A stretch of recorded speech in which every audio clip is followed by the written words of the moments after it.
Cristo, Rei dos Reis, nos trouxe a redenção, a esperança se tornou, graça e paz nos revelou.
Vou me render aos teus pés, vou me lançar, tudo entregar. Vou me render aos teus pés, vou me lançar, tudo entregar. Vou me render aos teus pés, vou me lançar, tudo entregar. Vou me render aos teus pés, vou me lançar. O passado já não mais tem poder, pois novo sou, nele vou viver. Posso amar toda morte e o sofrer, não me assustarão jamais, pois foi ele quem venceu em meu lugar. Jesus Cristo, Rei dos Reis, nos trouxe a redenção, a esperança, graça e paz nos revelou. Jesus Cristo, Rei dos Reis, nos trouxe a redenção, a esperança retornou, graça e paz nos revelou.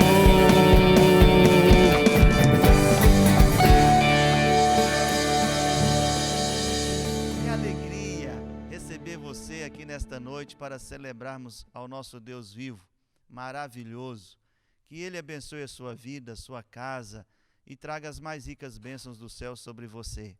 Quero aproveitar esse momento para convidar você, sua família e toda a Igreja Presbiteriana de Barcelona para mais uma vez celebrarmos a Santa Ceia juntos, agora, no próximo domingo, no primeiro domingo de outubro, às 18 horas. Queremos todos vocês aqui para mais uma vez participarmos da Santa Ceia do Senhor Jesus Cristo.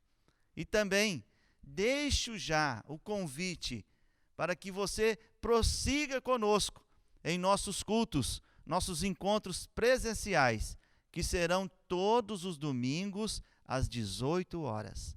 Queremos que você esteja conosco e seja abençoado e venha celebrar a Deus conosco com muita alegria. Queremos também agradecer a você que tem contribuído nesse período, um longo período, neste ano de ausência, nossa nos cultos presenciais, mas você foi fiel a Deus, você abençoou a Igreja Presbiteriana de Barcelona com as suas doações. Por isso, que Deus abençoe a sua vida e a sua família, em nome de Jesus. E no próximo domingo, aguardamos você aqui. Eu quero orar por você neste momento. Senhor Deus e eterno Pai, eu louvo a Ti, ó Pai, por toda a segurança, toda a proteção e cuidado que o Senhor trouxe a este lar, a este irmão e a esta irmã, nestes períodos difíceis, ó Pai, no ano vigente. Obrigado pelo cuidado do Senhor, ó Pai, sobre cada um de nós. E agora, que aos poucos reiniciamos, ó Pai, nossos encontros presenciais, sabemos que a sombra do Senhor, o cuidado e o poder do Senhor também, ó Deus, está conosco e nos guardará em todos os momentos. Que o Senhor abençoe esta vida, esta família que participa conosco deste culto. Em nome de Jesus. Amém.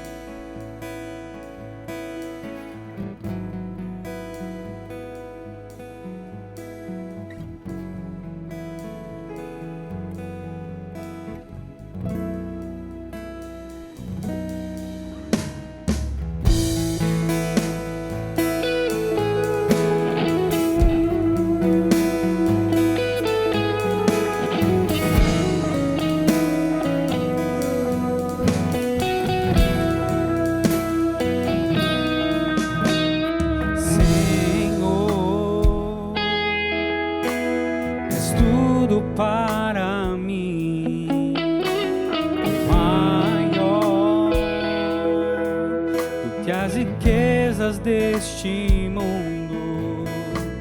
És meu Deus, és tudo que tenho, Deus fiel.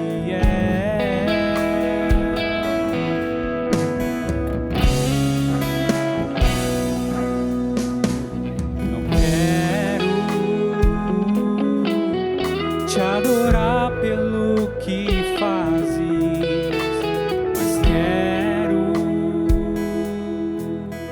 te adorar pelo que és. E ainda que nada eu tenha a ti. Eu tenho a ti, Senhor. Preciso de riqueza para te adorar. Eu não preciso de promessa para ser fiel. Eu só preciso de tua presença, tua graça basta em mim. Tu és minha porção.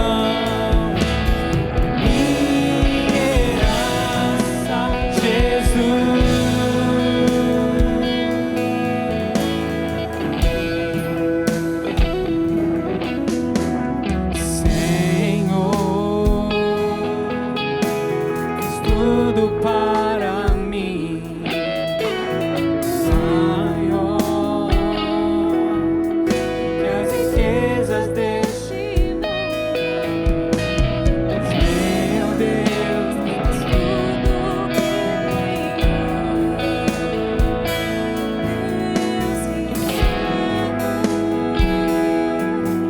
Deus fiel.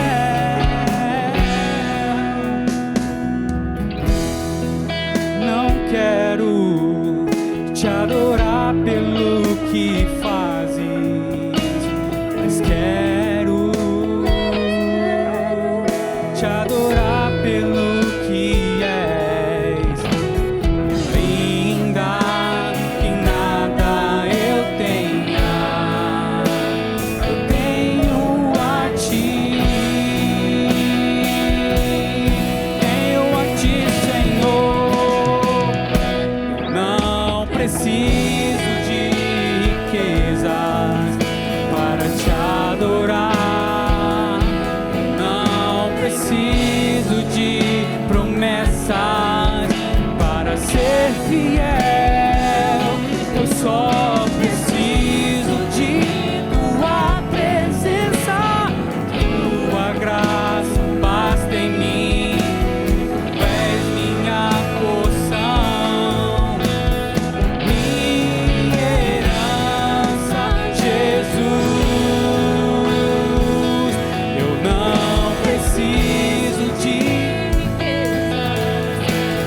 te adorar. Eu não preciso de promessas para ser fiel. Eu só preciso de tua presença, tua graça basta em mim. Tu és minha porção, minha herança, Jesus. Minha herança, Jesus. Minha herança, Jesus.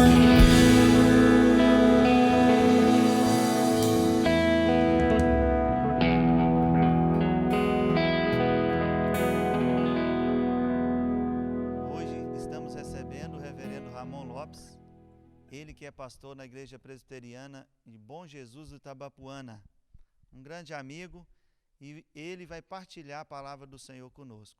Que Deus edifique a sua vida e o seu coração.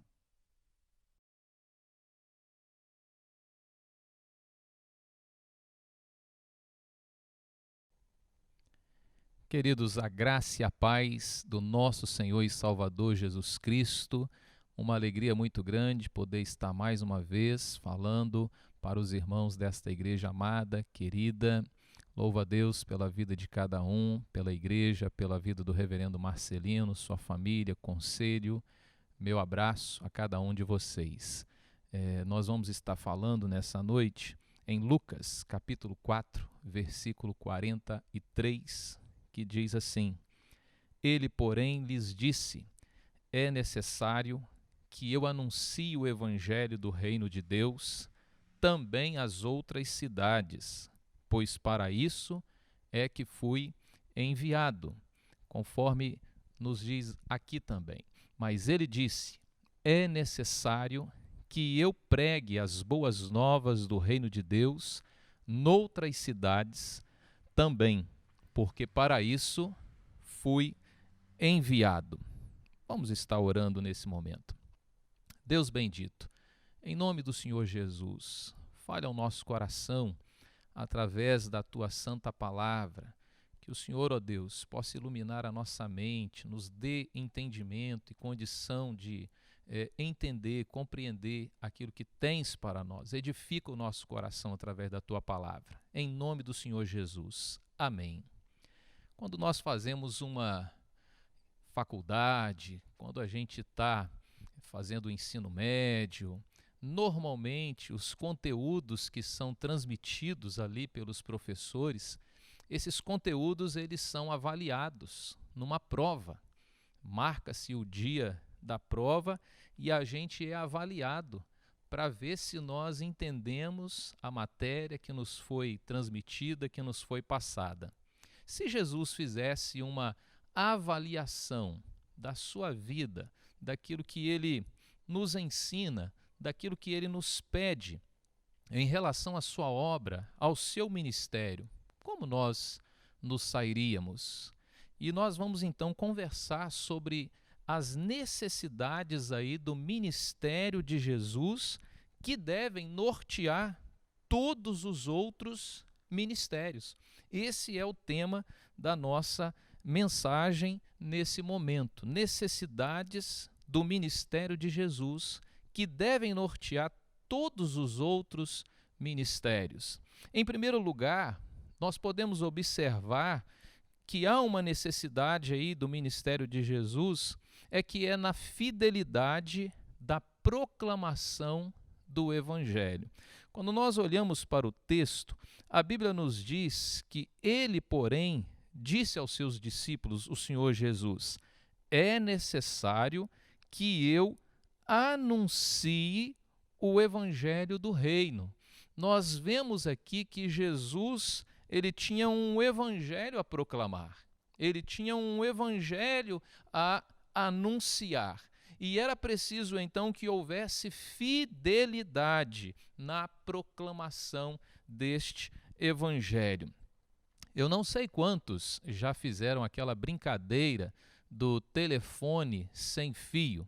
Você passa uma mensagem para a pessoa que está na frente de uma fila, não é?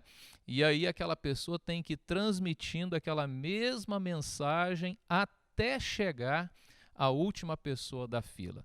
E quando a gente vai avaliar o conteúdo, normalmente a mensagem chega totalmente distorcida, porque não houve fidelidade em se transmitir de pessoa para pessoa, né, até chegar à última pessoa.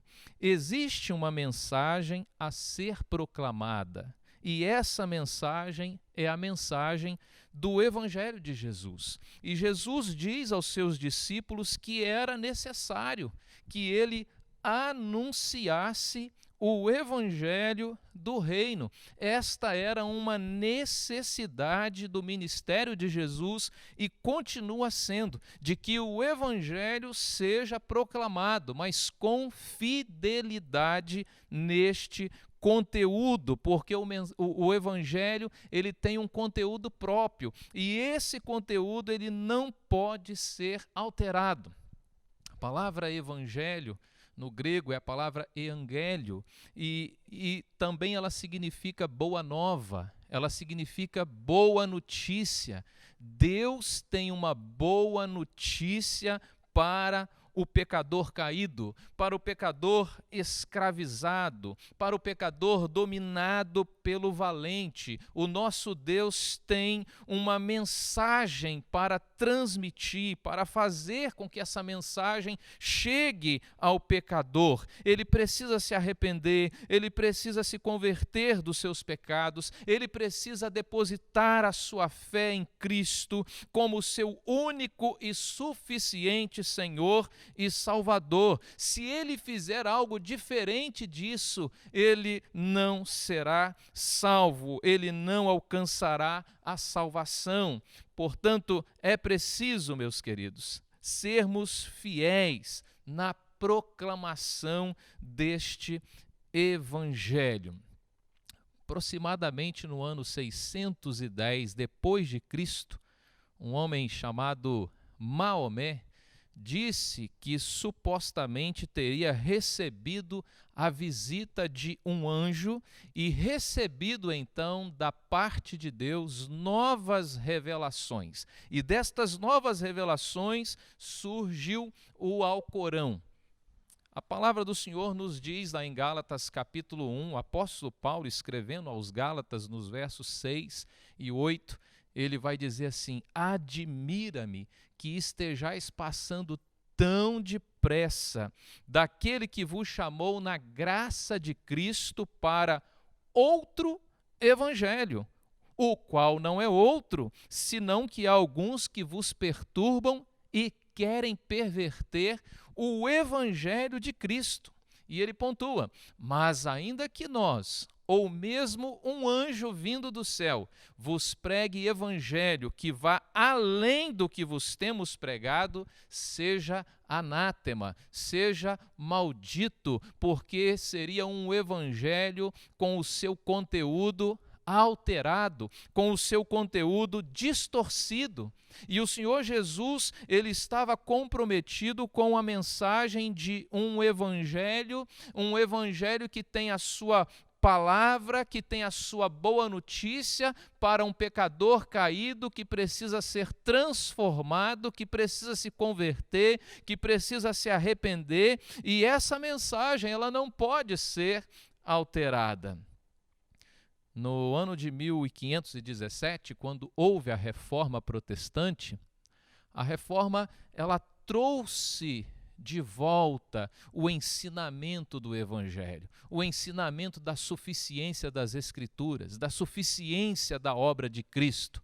É interessante que 29 anos depois surge a Contra-Reforma, e a Contra-Reforma ela vai trazer 7 novos livros considerados esses livros hoje, né? Nós que estudamos aí nos seminários, aqueles que se aprofundam um pouco nesse conhecimento da Escritura, esses livros são considerados livros apócrifos, livros não inspirados, que não fizeram parte do cânon no início da formação das Escrituras, mas esses livros foram adotados, não é? Em 1546, na Contra-Reforma, mudando, distorcendo assim, em muitos casos, a mensagem do Evangelho. E hoje não tem sido diferente. A igreja, ela tem, em muitos casos, se corrompido e vendido um evangelho barato, fazendo com que as pessoas possam receber uma mensagem que não exija dela uma conversão, uma mudança de vida, uma decisão rumo a Cristo. A palavra do Senhor nos diz em Lucas capítulo 14, verso 27, que qualquer que não tomar a sua cruz e vier após mim, Jesus, não pode ser seu discípulo. Existe uma renúncia. O Evangelho exige uma renúncia do pecador, uma entrega total de vida ao Senhor Jesus, confessando como seu Senhor, o seu Salvador, se arrependendo dos seus pecados. Hoje em dia não existe sequer pecado para muitos. Muitos não estão entendendo a gravidade do pecado. O pecado é algo grave aos olhos de Deus. Deus exige arrependimento, confissão de pecados, mudança de vida. A mensagem do Evangelho, ela precisa ser proclamada com fidelidade. Essa é uma necessidade do ministério de Jesus. E todos nós que estamos envolvidos em qualquer outro ministério, nós precisamos ter esse compromisso com a fidelidade na proclamação do Evangelho de Jesus. Mas uma outra necessidade do ministério de Jesus, que deve nortear todos os outros ministérios, é a expansão da mensagem do Evangelho. O Senhor Jesus, ele diz aqui que é necessário que ele anuncie o Evangelho do Reino de Deus, mas também acrescenta, também as outras cidades. Jesus queria expandir a mensagem do Evangelho. Ele não queria que aquela mensagem ficasse apenas com aquele primeiro grupo que ele chamou, os mais próximos, os primeiros discípulos, aqueles que se tornaram apóstolos de Cristo. Ele queria que essa mensagem impactasse a vida deles e que eles então fossem preparados para que quando ele fosse, eles pudessem transmitir a mensagem do Evangelho para outras cidades, para outros lugares. E ele procurou fazer isso, ensinando os seus discípulos a saírem de cidade em cidade, a fim de que essa mensagem chegasse o mais longe possível. Existe um reino além, existe um reino maior depois dos muros das nossas igrejas, e nós precisamos estar focados lá, nós precisamos estar de olhos lá, nós precisamos olhar para fora. O próprio Senhor Jesus, ele disse, erguei os olhos e vede os campos, pois já branqueiam para a ceifa. Jesus queria levar a mensagem do Evangelho a outras cidades, a outros lugares, e ele procurou fazer isso com os seus discípulos, ensinando-os na prática a expandirem essa mensagem para o mais longe possível que eles pudessem levar essa palavra. Interessante que antes de subir aos céus, ele deu uma missão aos seus discípulos, quando ele disse lá em Atos 1:8, recebereis poder ao descer sobre vós o Espírito Santo e sereis minhas testemunhas tanto em Jerusalém como em toda a Judéia, Samaria e até até os confins da terra. O interessante é que se você pegar o livro de Atos dos Apóstolos, do capítulo 1 até o capítulo 8, você não vai ver a igreja, os discípulos, se preocupando em levar essa mensagem para outros lugares, senão quando acontece a perseguição religiosa que vai culminar com a morte de Estevão. E lá no capítulo 8 vai dizer então que a partir dali eles começaram a sair para outros lugares, para outras cidades, fugindo da perseguição, mas expandindo a mensagem que eles receberam, levando então agora, por causa dessa perseguição, o evangelho a outros lugares, a outras cidades. Interessante que no século XVIII e XIX, fins do século XVIII para o XIX, um homem chamado William Carey, um inglês, ele tinha o sonho, o desejo de alcançar outros povos, outros lugares para Cristo. E ele então fez um mapa do mundo na sua sapataria, ele era sapateiro, ele orava sobre aquele mapa, pedindo a Deus que o enviasse. E ele então é enviado pelo Senhor para a Índia. E ele vai trabalhar ali na Índia no primeiro ano intensamente, no segundo ano, no terceiro, no quarto, quinto, sexto, sétimo ano, sem ganhar uma alma para Cristo, sem ganhar uma pessoa para Jesus. Você, diante desse desafio, você abandonava, você desistia, você continuava 7 anos trabalhando sem ganhar uma alma, mas ao fim do seu trabalho ali, que levou mais de 30 anos, esse homem, ele organizou 26 igrejas. Esse homem, ele ajudou a construir 126 escolas com cerca de 10.000 alunos ou mais. Ele traduziu a Bíblia para cerca de 44 idiomas, dialetos diferentes falados ali na Índia. Ele ajudou a fundar a primeira missão médica da Índia, e ele ainda acabou com um ritual chamado Ritual Sute, que era um ritual em que quando o marido morria, a esposa ela era colocada na fogueira para morrer, se sacrificar pela morte ali do seu marido. E graças ao trabalho de William Carey, esse ritual ele foi abolido ali na Índia. Precisamos ter o compromisso de levar a mensagem de Jesus, a mensagem do Evangelho, o mais longe que nós pudermos, no nosso bairro, na nossa rua, na nossa cidade, no nosso estado, em outros estados, em outros países, em outros lugares, sendo parceiros, orando, clamando a Deus pelos missionários, contribuindo, ou até mesmo, quem sabe, indo.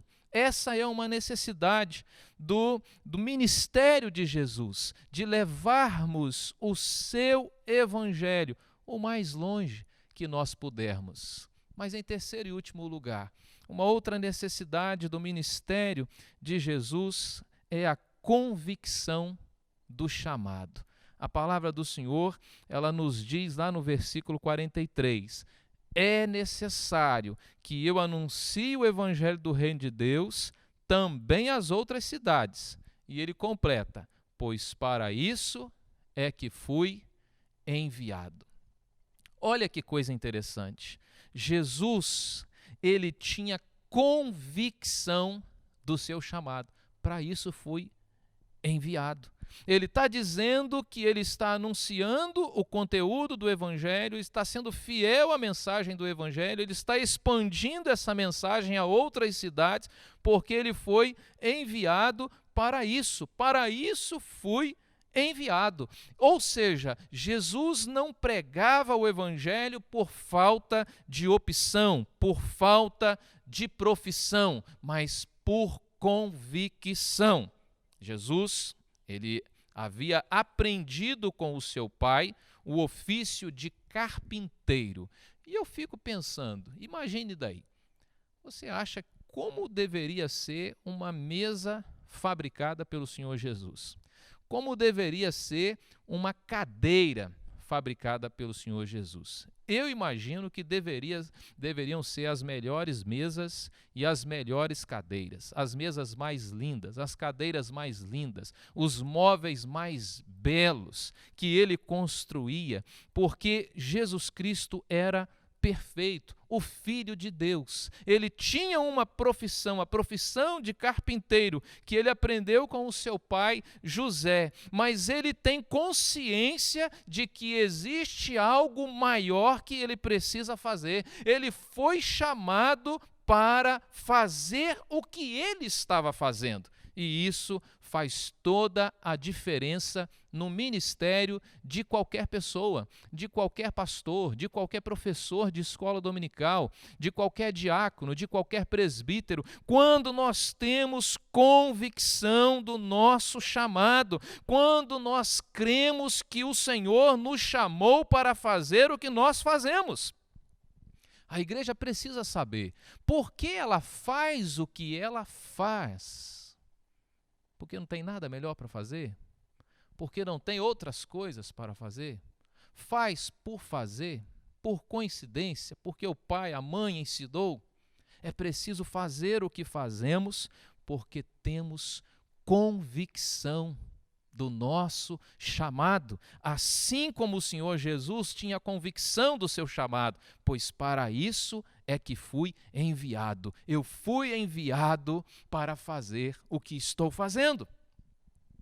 Acho interessante nas palavras lá de Atos dos Apóstolos, no capítulo 9, verso 15, quando Deus mandou Ananias orar por Saulo de Tarso, que estava vivendo aquele processo ali de conversão, e ele receoso, pensando se ia, se não devia, achando e falando com Deus que aquele homem era violento, ele já tinha ouvido falar tantas coisas daquele homem. Aí Deus fala assim: vai, porque este é para mim um instrumento escolhido para levar o meu nome perante gentios e reis, bem como perante os filhos de Israel.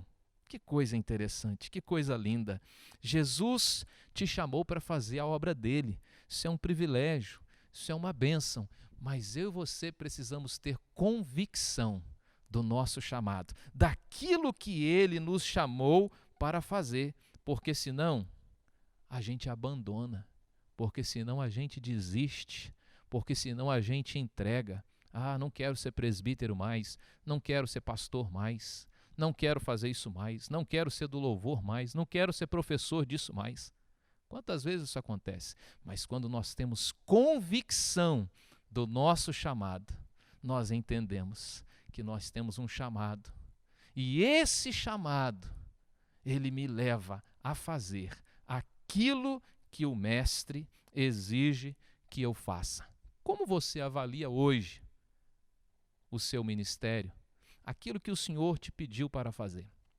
Como você avalia a sua vida diante do Senhor? Você tem sido fiel na proclamação do Evangelho? Você tem procurado, você tem se esmerado para tentar levar essa mensagem o mais longe que você puder? Você tem tido consciência, convicção do seu chamado? Encerro com 2 Timóteo capítulo 4, verso 5. Tu, porém, sê sóbrio em todas as coisas, suporta as aflições e cumpre cabalmente o teu ministério. Atenda às necessidades do ministério de Jesus. Deus te abençoe.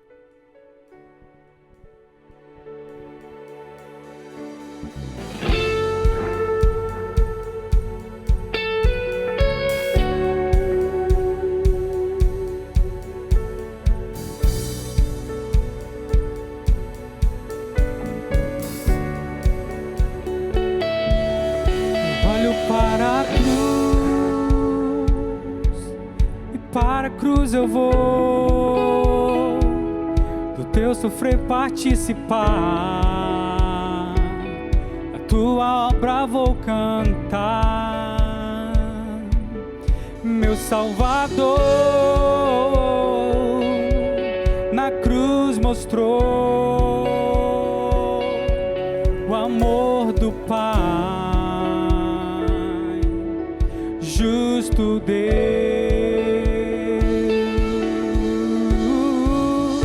pela cruz me chamou, gentilmente me atraiu e eu sem palavras me aproximo, quebrantado por teu amor. Pela cruz ele me chamou,